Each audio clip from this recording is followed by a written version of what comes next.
Peace and blessings, y'all. In this corner, boxing 24. How's everyone doing this evening? Hope everybody's doing pretty good. I'm doing pretty good on this side as always. God is great. God is good. And I definitely can't complain. So just wanted to chime in, talk a little bit about Shakur Stevenson's fight on Saturday against Artem. I have no problem with the decision, the win, how he won it. Only criticism I have with Shakur, and I'm chiming off of, I'm kind of piggybacking off of something that Coach Breadman said, is his back and forth with his trainer, who happens to be his grandfather. I have more of a problem with that as well. I didn't like that because that's your coach, but that's also your grandfather. You shouldn't have been talking about it because he's only telling you the right thing. I think Shakur was a little bit hyped up and he wanted it to go a little bit better. I think he wanted to really stop Artem after he said he was going to stop him before the fight, and it didn't pan out that way, and it wasn't panning out that way because he didn't step up the pace a little bit. So that's my second criticism. Could have stepped it up a little bit. I don't have a lot of criticism for Shakur because he's one of my favorite fighters, right? And I like him to beat Tank, but I just feel like he could have stepped it up. All y'all that's getting caught up in the power, listen, I keep telling y'all, man, Sweet Pea Whitaker didn't have a lot of power. But he kept you honest. He kept you didn't just come on him and do what you wanted to do, and he still beat you. He got losses on his record he shouldn't have had. We know that, right? He didn't lose to De La Hoya, and he damn sure didn't lose to Chavez, right? And a couple more as well, but those are definitely the two outstanding ones. Sweet Pea was the dude. And if he was a welterweight right now, in his prime, nobody would be able to touch him, okay? Floyd Mayweather, not a big puncher. Even though, if you want to be honest, 27 knockouts in 50 fights ain't bad, because that's more than half, two more than half. But he's not known as a one-punch knockout person, right? And Shakur Stevenson is known as a defensive fighter first, which Floyd was. Sweet Pea Whitaker, he put punches together, but he was defensive. But he put punches together. He was offensive more.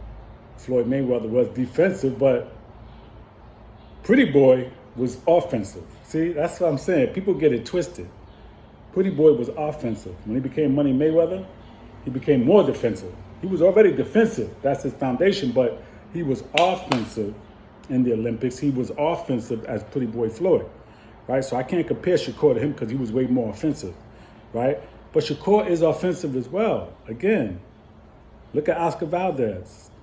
Look at the Jamel Herring fight. Look at those fights, man. He was offensive, okay? And he had other fights where he was offensive. Now, the fights where he wasn't as offensive was De Los Santos. And I can't pronounce his name, but the brother from Africa, Nakatani, I think that fight, the tall brother, he wasn't as offensive with him. He fought a little more reserved and more defensive, of course, which is his thing, and that's okay. I think what's happening, man, is that because Tank, just like Floyd, made it different and made it hard in boxing, that when you get a loss or two, that you're a bum and you're garbage because he was undefeated. Same way Floyd made it hard. With that, Tank is making it hard with these knockouts because he's a lightweight. He's knocking most of these fighters out, 30 fights, 28 knockouts. So it's like every time you get in the ring, you got to knock somebody out if you're somebody else, and it don't go that way. You're not knocking everybody out. Now, you could say, oh, Tank would have knocked Artem out. You could say that, right? Especially the fact that Frank Martin made him take a knee. You could say that. But that's how Tank fights. That's his gift. He got knockout power, okay? Shakur Stevenson said his gift is his eyes. He could see everything. Everybody got different gifts. But again, having 20 fights and 10 knockouts ain't bad either. Or 21 fights and 10 knockouts. That's really not bad. It ain't like he got 2 or 3 or none. He got something. He got some decent power. He just don't have knockout power, right? And he can still work on that. He's 27. He still can, get in the gym and do some things and work on that. But I'm not knocking the man because he didn't knock out Artem, because at the end of the day, look at the positives, right? Look at the fact that Artem couldn't touch him, and he gave Frank Martin a tough time, who just got stopped by Tank.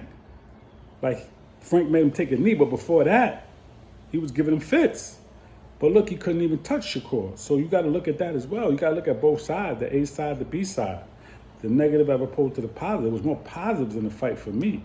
And he did step it up a little bit, fifth round, sixth round. I just think he could have stepped up a little bit more where he could have got the stoppage. That's all I'm saying. He could have got the stoppage if he would stepped up a little bit more. However, I'm hearing that he had some hand issues as well either before or during the fight. I heard that as well. So Shakur may have issues with his hands almost similar. I don't want to say concrete. It could be almost similar to Floyd. Floyd always had hand issues, so maybe that contributed to him not getting a lot of more knockouts, I'm saying. Maybe Shakur has that issue, or it was just something that happened before the fight. I don't know. But I did hear that he had some issues before the fight with his hands. So, again, there's a reason for everything. We know in the De Los Santos fight, he definitely hurt his hands. So, I mean, it happens, man. Sometimes when you're sparring, man, you can hurt yourself. You can hurt your hands in preparing for a fight. Things happen. But I love Shakur's fight game. He's very good, defensive, great fighter. And boxing, at the end of the day, is an art. It's a science to it. Like Breadman said, he is a scientist. He's not a savage. He's a scientist, right? And boxing is not you hit me, I hit you. Boxing is I hit you and make you miss. That's boxing. Now, if you want to talk about fighting, yeah, we're just going to beat each other up, punch for punch, round for round. That's street stuff. But when you talk about boxing being a sweet science, well, why is it called a sweet science if we're just going to be beating each other's head in? That's not sweet science. That has nothing to do with that. So y'all that's always hating and saying negative stuff, learn boxing. I didn't make that up. I didn't call it the sweet science, but that's what boxing's been called way before I was born. So if it's called the sweet science, then look up the definition of sweet and science and then put it together and tell me, does it mean we're gonna just slug it out for 12 rounds and knock each other out? Come on, man. That's fighting. Big difference.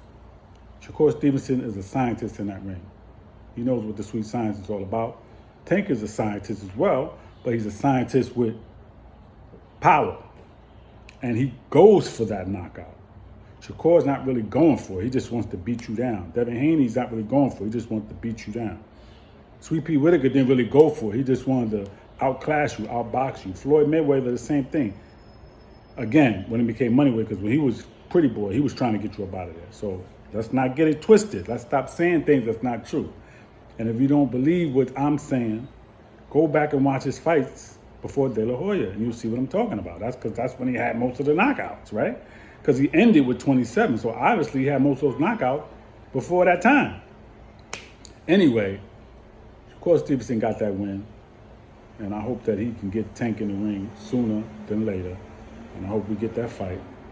And maybe before Tank, if he can't get Tank right now, I wouldn't mind seeing him fight. I wouldn't mind seeing him fight Frank Martin now, if he can't get Tank immediately, right?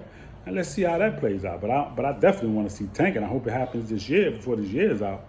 But if we can get it, man, see if he can get with Frank Martin. I hope he don't go back to Top Rank. Leave them alone. They're not going to promote you, right? They haven't promoted you, right? They didn't promote Crawford, right? You already know that. So stay away from him and try to make a good decision. I don't know if it's going to be the zone. I don't know who it's going to be, but you got to make a decision and stay away from him. Be a free agent.